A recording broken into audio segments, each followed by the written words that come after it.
ফ্রিজের উপরে পাকা আমগুলো দেখে মাথায় একটা আইডিয়া এলো। যেই ভাবা সেই কাজ। প্রথমে আমটাকে একদম রাজকীয় স্নান করিয়ে গাটা ভালো করে মুছে নিলাম। এবার আমটা কেটে নেওয়ার পালা। ওহ, কি কালার দেখেছো? জাস্ট গোল্ডেন বিউটি, এক্কেবারে সোনার রঙের শ্বাস। যেমন গন্ধ তেমন স্বাদ, যেন রসালো অমৃত। এবার মিক্সার জারে দিয়ে দিলাম আমের টুকরোগুলো আর সাথে 1 গ্লাস চিল্ড ঘন দুধ। ব্যাস, ব্লেন্ডার অন করতেই তৈরি আমাদের এই থিক, ক্রিমি আর রিচ ম্যাঙ্গো শেক।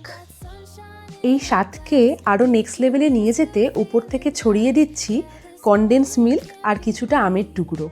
সবশেষে উপর থেকে কিশমিশ, কাজু, পেস্তা, আমন্ড আর একটু জাফরান ছড়িয়ে দিলেই রেডি আমাদের রয়্যাল ম্যাঙ্গো শেক। এক চুমুকেই মন একদম ঠান্ডা। চটপট বানিয়ে ফেলো।